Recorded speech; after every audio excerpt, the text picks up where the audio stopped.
Assalamualaikum warahmatullahi wabarakatuh. Perkenalkan, nama saya Dafa Rizal Munaf, NIM 1908928,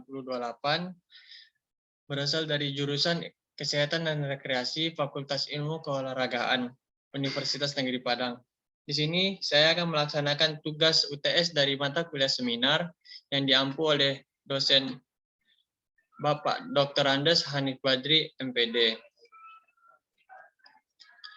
Di sini saya akan mempresentasikan tentang pencegahan dan perawatan cedera olahraga sepak bola.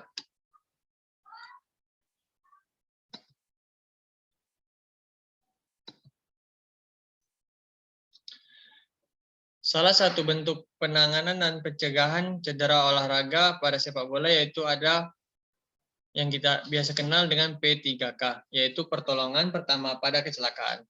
Pertolongan pertama pada kecelakaan ini dirancang untuk membantu dan mengobati sementara korban kecelakaan sebelum mendapatkan pertolongan yang lebih baik dari dokter atau para medis. Artinya, bantuan tersebut bukanlah pengobatan atau terapi yang sempurna, melainkan hanya bantuan sementara yang diberikan oleh first responder atau orang awam yang pertama kali melihat kondisi korban tersebut. Tujuannya yaitu bantuan ini harus disampaikan dengan cepat dan tepat dan menggunakan sarana prasarana yang ada di lokasi.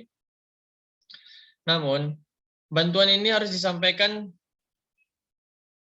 tidak sembarang orang dalam mengerjakannya, karena bila terjadi kesalahan dalam memberikan pertolongan pertama tersebut, dapat memperburuk keadaan kondisi korban yang akan menyebabkan kematian pada korban.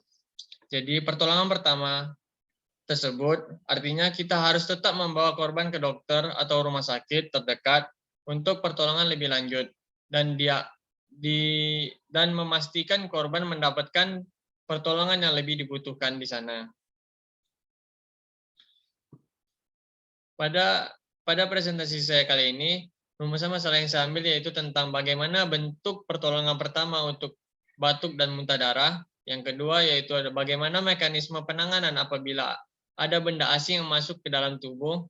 Yang ketiga yaitu ada bagaimana pertolongan pertama pada cedera kepala. Yang keempat yaitu ada bagaimana bentuk cedera pada mata dan bagaimana bentuk pertolongan pertama yang dapat kita lakukan.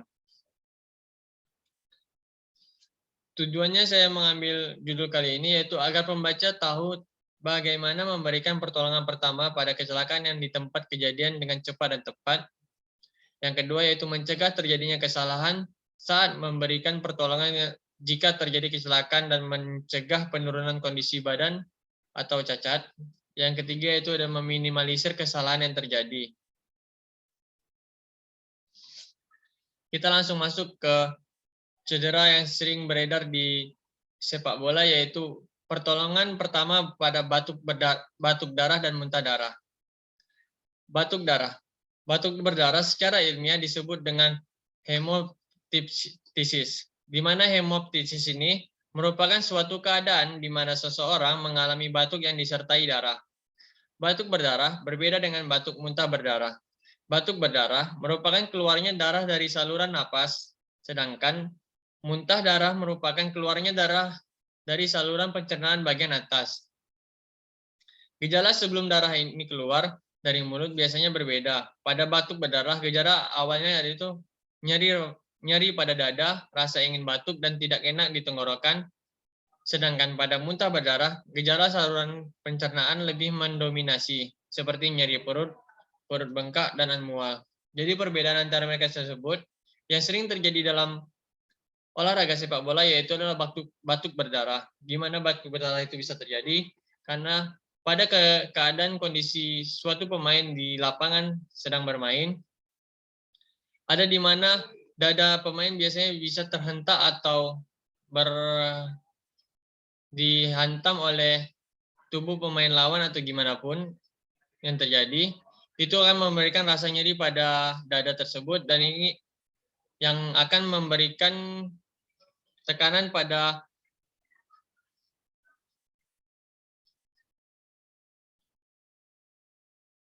saluran napas di dada yang akan menyebabkan batuk berdarah. Kondisi-kondisi yang menyebabkan terjadinya batuk berdarah saat berolahraga yaitu ada 4. Yang pertama yaitu ada diterjang pemain. Diterjang pemain ini yang sering terjadi yang kita lihat kemarin pada permainan di Liga 2 pada Liga 2 Indonesia, yaitu ada seorang pemain yang diterjang oleh kiper saat ingin berduel di udara, di mana dada pemain tersebut terkena lutut dari kiper dan terjadinya batuk berdarah. Yang kedua ada geger otak.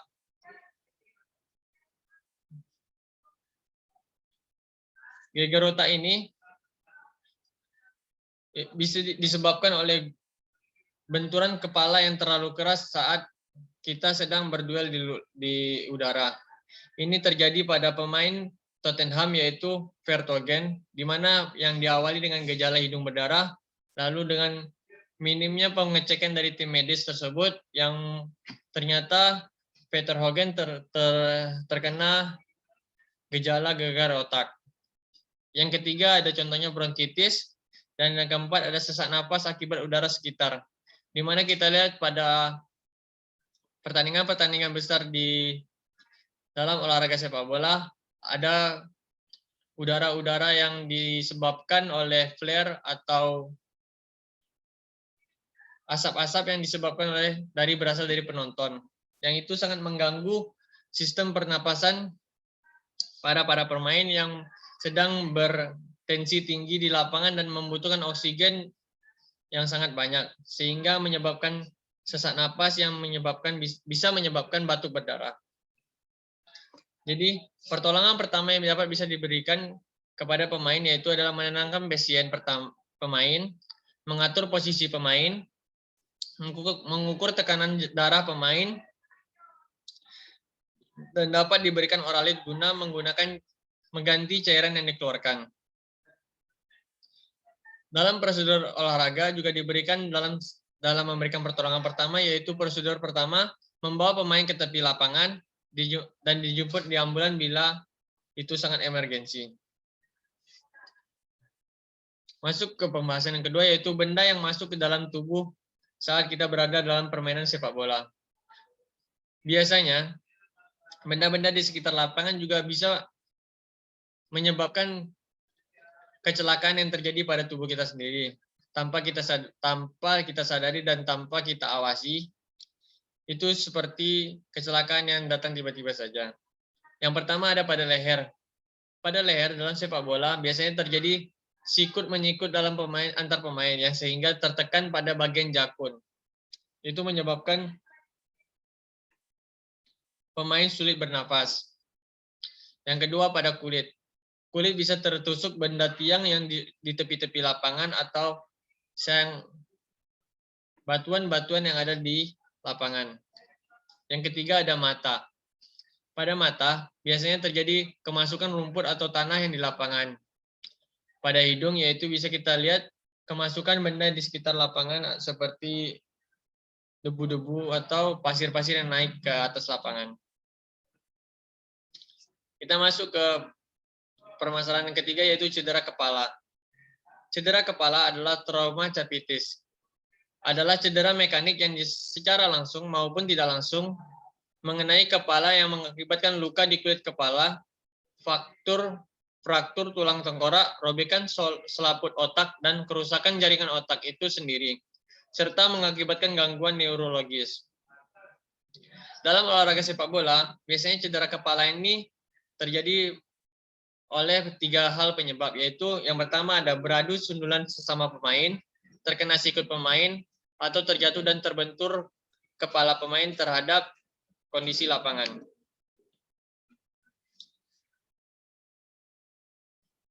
Dalam sepak bola, sundulan kepala adalah salah satu cara yang sangat efisien untuk mencetak gol. Biasanya terjadi di situ biasanya pemain beradu mendapat bola, sering terjadi kecelakaan dalam permainan.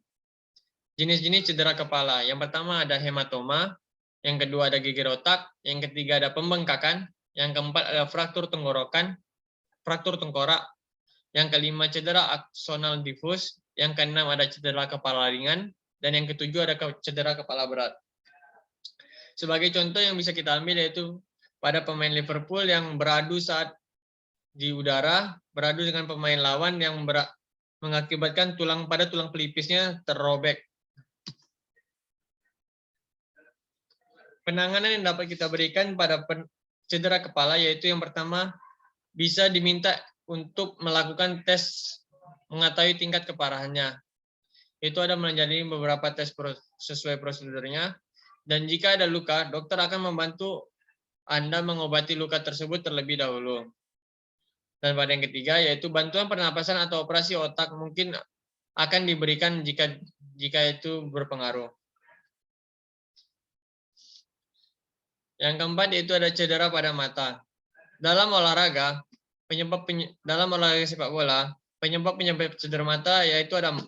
Yang pertama yaitu benda asing masuk ke mata terbentur suatu benda, paparan bahan kimia, dan paparan radiasi dari sekitar lapangan.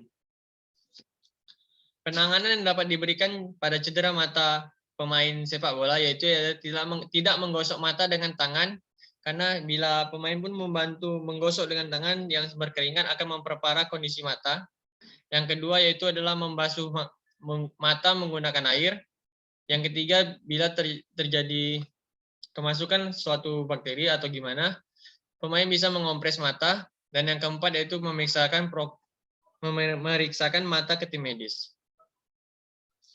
Kesimpulan dan saran dari presentasi saya kesimpulannya yaitu adalah P3K hanyalah upaya pertolongan dan perawatan sementara terhadap korban kecelakaan cedera sebelum mendapatkan pertolongan yang lebih sempurna dari dokter atau tim paramedis.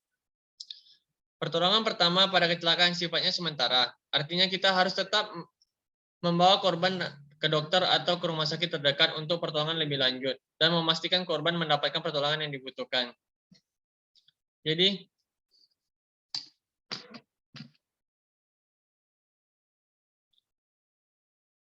dan saran yang dapat kami berikan yaitu edukasi akan ilmu P3K sangat perlu di tengah-tengah masyarakat. Terlebih kepada masyarakat yang cenderung belum memahami akan harus dilakukannya saat berada pada situasi genting atau pertolongan yang sangat dibutuhkan. Sekian dari saya, Dafa Riza Munaf, mempresentasikan hasil seminar saya. Saya akhiri. Wassalamualaikum warahmatullahi wabarakatuh.